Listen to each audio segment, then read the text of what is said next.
So at the end of the day, noses were meant for breathing and mouths were meant for eating. Okay. Like that's really how it should be. And so you're doing the right thing by basically breathing through your nose, but you shouldn't be so congested that you need to tape your mouth shut. So step number one, I always tell people is you need to decongest for better rest.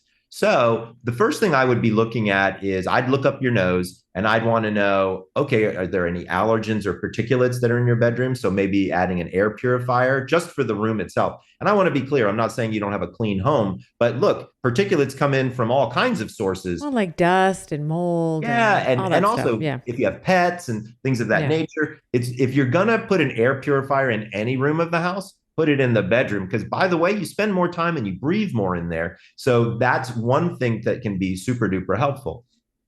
So I tell people all the time, if you're thinking about it from that perspective, then yes. But also you got to be careful. You can't tape your mouth shut if you think you have sleep apnea.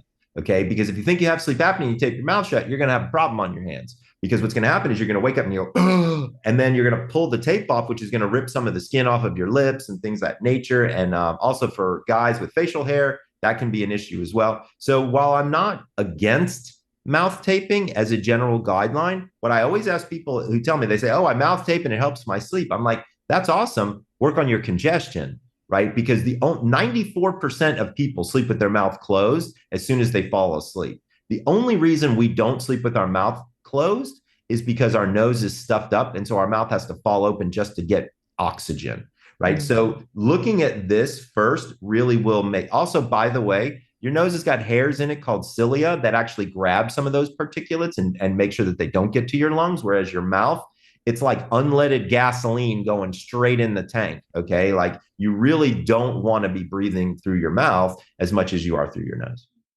I would say, just personally, I know I have an issue with my nose. I have a deviated septum. It's Mm-hmm. been, so I'm naturally congested that way. So I find that I just use like a little postage stamp. Like it's not on Yep. my, I'm not duct taping my mouth. It's just like a Yeah. little reminder when I'm on my back to keep my mouth closed. But certainly looking into air purifiers, because my son also does it as well. Like my Mm-hmm. son and I, but there How could old be an is your environment. son? He's 12. So if he sleeps with his mouth open, you want to get him checked. You want to Yeah. find out what kind of allergies he's got. And you want to Yeah. also definitely check his room. At 12 years old, he should not be sleeping with his mouth open at Yeah. all. He should Yeah. definitely have a closed mouth for sure. Yeah, we have like I thought like sucked his thumb for a long time, has some deformation in the palate. So we're So working let's with yeah. Yeah, so let's talk about that. So a lot of people Sure. don't realize it, but thumb sucking actually changes the arch of Yeah. your palate, right? So I had my son was a thumb sucker, but my daughter wasn't. But as they suck their thumb, they push on the roof of their mouth because it feels good for them to kind of stroke that upper area. But what they're doing is they're actually creating almost what we call a steeple, right? It's this internal growth plate that kind of starts to go up, and what it does is it makes the whole head more narrow. Our noses kind of come out. We become more bird like, believe it or not. But what happens is when you push the upper palate into the sinus cavity, you don't have any room to breathe. And so it makes it much more difficult. So one of my favorite things that people can do is use an internal nasal dilator. So you've probably seen the external ones like the breathe right strips that go on the outside. My biggest problem with those is I have slightly oily skin. And Yeah. so those things tend to migrate. Like I've had them cross my eyeball before, like I wake up, I'm like, what is going on? You know what I'm saying? Like it's kind of a mess. But internal nasal dilators actually go inside the nostril. I use them when I drink whiskey. So like yeah, so I like bourbon. I'm from the South. So, I like bourbon. And so if I go out and I have a whiskey, my wife's like, hey, put your nose thingy in or you're sleeping on the couch because she knows I'm going to snore, right? And or breathe through my mouth when I've got that, because alcohol, of course, causes a level of vasodilation inside the nasal cavity, which opens up those tissues and makes it hard to breathe. So again, kind of thinking through all of this, what's the reason why you're mouth breathing is my first concern, but I don't have a problem with it. But by the way, nobody should ever do a horizontal piece of tape. It should always be vertical. And also you should get the M3 micropore tape. So it's medical tape. You can get it at the drugstore in the first aid aisle. But what you don't want to do is use masking tape or duct tape or electrical tape or scotch tape or just tape that you've got lying around your house. You will 100% for sure, this is very delicate skin. You will rip that skin right off, and then you could have an infection. It's going to be an even bigger problem. So look, if you're going to do it right. Small piece of tape, vertically placed, literally directly underneath the nose towards the chin. Is there a sleeping position that is optimal for sleep, like sleeping on our back, sleeping on our sides, stomach sleeping? What are your thoughts on that?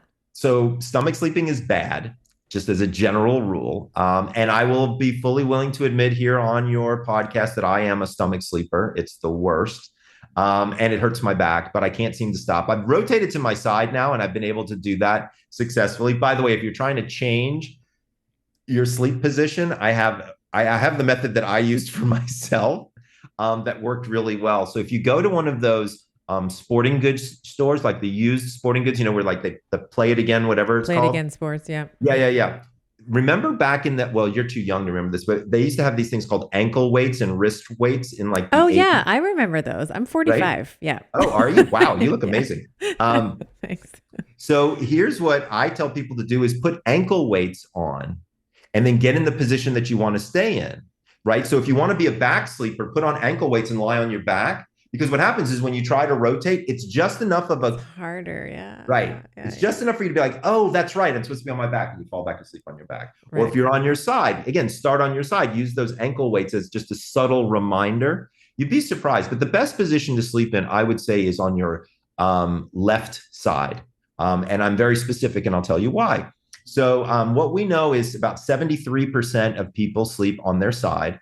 But it's better to sleep on the left than the right. And the way I remember it is right is wrong in this particular instance. Okay. Is this the aorta? Is it the? Yes. I'll let you say it. Sorry. I'm thinking anatomically. Why would you do that? Yeah. Well, so it's about gastric dumping, right? And so what ends up happening is everything, when you're on your left side, you've actually got a much better, the sphincter opens a lot easier. You don't have as much reflux, things of that nature. Whereas when you're on your right side, everything's kind of crawling over and pushing down.